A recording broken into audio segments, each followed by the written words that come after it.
Omar Fateh was Ilhan Omar's candidate for mayor of Mogadishu. What? I mean Minneapolis. Little Freudian slip there. The candidate for Senate in Maine for the Democrats calls me a Nazi, which is rich coming from a guy who literally has a Nazi tattoo on his chest.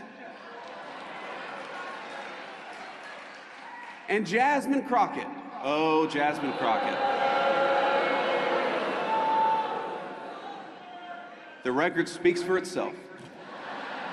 She wants to be a senator, though her street girl persona is about as real. You just watched something truly chilling, and this should enrage every single person who believes in democracy and dignity, because what we witnessed in that clip was not just political theater, it was the calculated dehumanization of a brilliant black woman fighting for representation in a state that has systematically denied power to people who look like her for generations. And here stands James David Vance, the Vice President of the United States, a man whose entire political ascension was built on abandoning every principle he once claimed to hold, standing before a crowd of young conservatives at Turning Point USA's America Fest conference in Phoenix, Arizona on Sunday, hurling racially coded venom at Congresswoman Jasmine Crockett with the kind of gleeful malice that should send shivers down the spine of anyone who understands the long and bloody history of how this country has weaponized language to keep black women in particular out of positions of power. He said her street girl persona is about as real as her nails, to thunderous applause from the young Republican crowd, and in that single sentence we see the entire playbook of contemporary fascism wrapped up in a bow, the way they mock her appearance, the way they use coded language that every single person in that room understood was about race and class and authenticity, the way they question whether a black woman who went to law school and became a congresswoman could possibly be genuine because to them, genuine black identity must be confined to stereotypes and caricatures. Wait until you understand the full context of this moment, because Peckett is vying to take Texas Republican John Cornyn's Senate seat. And the Republicans are terrified, absolutely terrified that this woman who has proven herself to be one of the most effective communicators in Congress, who has gone viral time and time again for her devastating takedowns of Republican hypocrisy, might actually win. And so what do? They deploy the oldest trick in the American political handbook. They attack her authenticity. They attack her appearance. They mock her nails for God's sake. Because when you cannot defeat someone on policy, when you cannot match their intellect or their passion or their connection to real people's struggles, you resort to the politics of personal degradation and racial coding that has been the lingua franca of conservative politics since the civil rights movement forced them to stop saying the quiet part out loud. Almost Now host Antonia Hylton said that Vance had tried to create a caricature of Crockett that every black woman recognizes as a malicious insult, and this is the point that cannot be overstated, because this is not about one comment. This is about a systemic pattern of how black women in politics face a unique intersection of misogyny and racism that manifests in attacks on their appearance, their authenticity, their very right to exist in spaces of power. But here is where it gets even more disturbing, and you need to understand the venue and the timing, because in a deeply partisan speech dripping in Christian nationalism, Vance called on the movement to turn its ire outward, instead of inward, and the vice president also said that the only thing that has truly served as an anchor of the United States of America is that we have been, and by the grace of God we always will be, a Christian nation, and then in the same breath where he is declaring America a Christian nation, and wrapping himself in the language of unity, he is degrading a black woman for her appearance and authenticity. The cognitive dissonance would be laughable if it weren't so sinister, because what Vance is really doing is defining who gets to be part of the American project, and who remains forever suspect, forever inauthentic, forever subject to mockery and derision, no matter how many degrees they earn or how many elections they win. He said, in the United States of America, you don't have to apologize for being white anymore. Manufacturing a grievance that does not exist to mobilize white resentment, while simultaneously attacking a black woman for daring to run for Senate. And this is the through line of modern conservatism, the construction of white victimhood as a political weapon deployed against the very real struggles of marginalized communities seeking representation. Now let me tell you about Jasmine Crockett's response, because this is where the fire really starts. She posted on her X account referencing President Donald Trump and the events of Jan. 6, 2021, when his supporters stormed the U.S. Capitol, saying, "Imagine commenting on someone's nails while at the same time ignoring that the only reason you got your political dream job was because your boss incited a violent mob who wanted to hang your predecessor."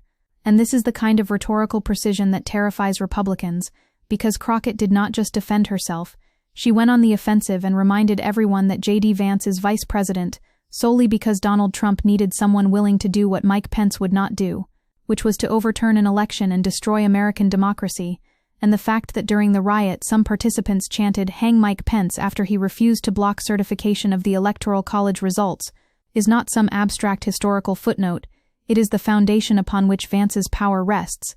He is literally the replacement for a man who would not help overthrow democracy, and yet he has the audacity to mock a black woman's nails.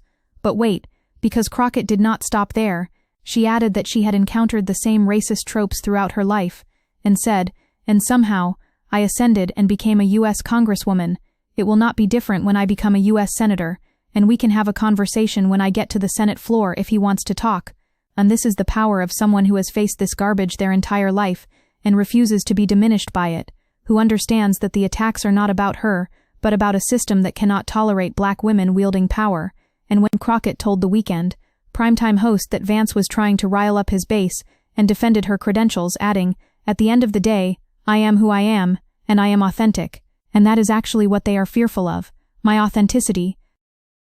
She was articulating something profound about how authenticity itself becomes a battleground when black women enter politics because they are told simultaneously that they are too educated and too street, too professional and too authentic.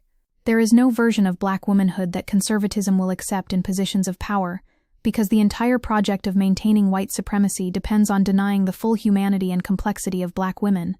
And here is something absolutely crucial that you need to understand about the research on this, because research maintains that a statement or policy need not make explicit mention of race to be racist.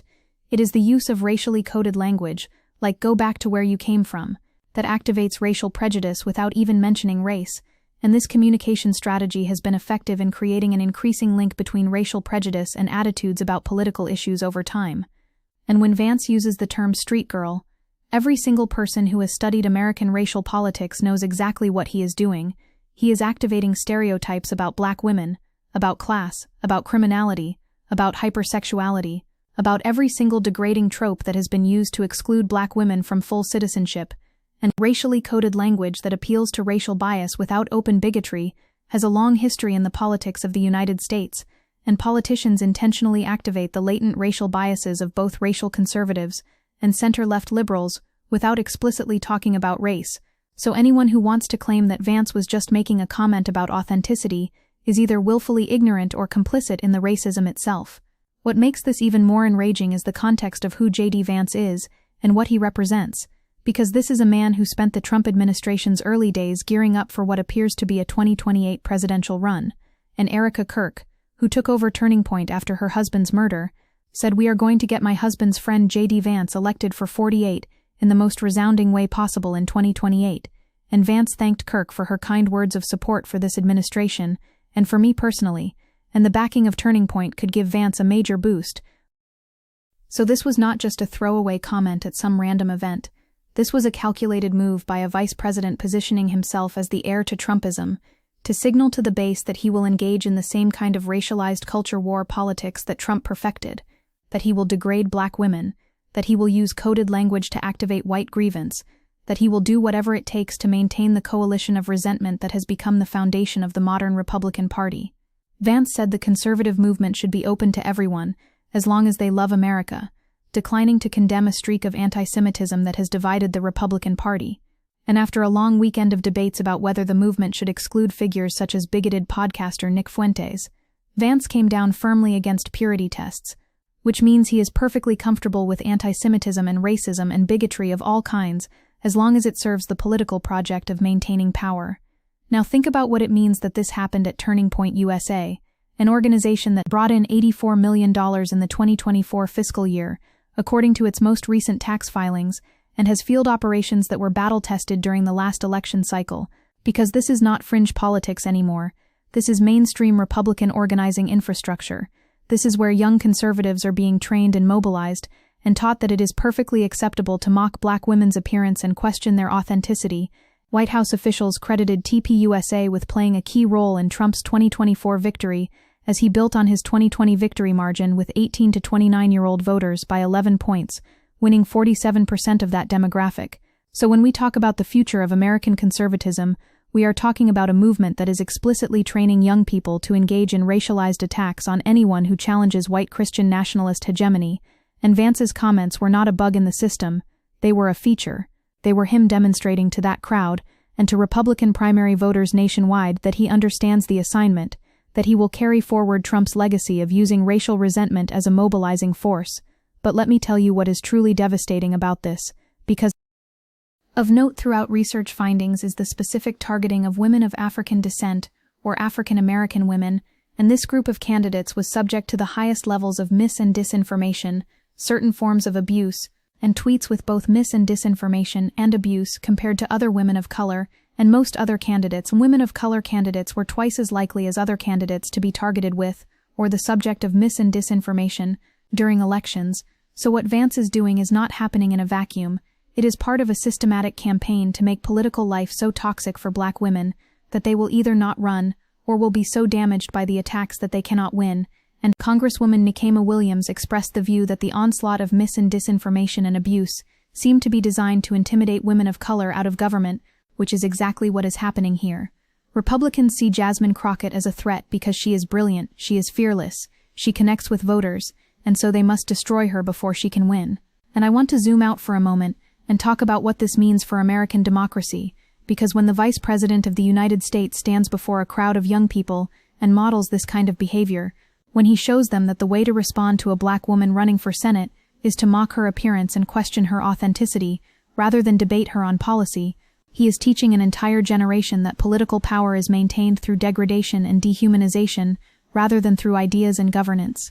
Crockett has frequently been targeted by President Donald Trump, who has repeatedly referred to her as low IQ, so this is a coordinated effort from the top of the Republican Party to the grassroots to define Jasmine Crockett, and by extension all Black women in politics, as intellectually inferior, as inauthentic, as unworthy of holding power, and the fact that they have to resort to these attacks rather than engaging on the substance of her policy proposals tells you everything you need to know about how terrified they are of her ideas and her ability to mobilize voters. Listen to how Crockett framed her own work, because she highlighted her background as a University of Houston Law Center graduate and longtime attorney, noting that she was fighting for people long before entering politics, saying whether it was in the courtroom or if it was in the streets, making sure those that were out there wanting to exercise their constitutional right to come together and protest injustices, I was representing them pro bono, and this is what they cannot stand. The fact that she has been doing the work, the real work of representing marginalized communities and fighting for justice long before she ever ran for office, and yet Vance reduces all of that to a street girl persona, as if her entire life and career can be dismissed with a racially coded insult designed to make white voters uncomfortable with the idea of her wielding power. But here is where the story takes an even more infuriating turn, because while Vance was busy attacking Jasmine Crockett's nails and authenticity, Crockett pointed out that our two senators literally just voted against extending the Affordable Care Act tax subsidies, referring to Republican Texas Sens, Ted Cruz and John Cornyn's. And this is what makes the whole charade so transparently cynical, because Republicans in Texas just voted to make healthcare more expensive for millions of people, and instead of defending that vote or explaining how it helps Texans, Vance is talking about a Black woman's fingernails. This is the politics of distraction weaponized. This is how you prevent the electorate from focusing on the material conditions of their lives and the policies that harm them by turning every political moment into a culture war spectacle, where the real issue is not whether people can afford healthcare, but whether we allow Black women to exist in positions of power without being constantly demeaned and degraded. And we need to talk about the broader pattern here, because Trump's response to his criminal indictments follows a strategy he has long used against legal and political opponents: relentless attacks often infused with language that is either overtly racist or coded in ways that appeal to racists. And the Republican presidential frontrunner has used terms such as animal and rabid to describe Black district attorneys, has accused Black prosecutors of being racist, and has made unsupported claims about their personal lives. So what we are witnessing is the institutionalization of racist attacks as standard Republican political strategy, and Vance is auditioning to be Trump's successor by demonstrating that he too can deploy these tactics, that he too can activate racial resentment, that he too can reduce complex human beings fighting for justice to stereotypes and caricatures designed to mobilize white anxiety.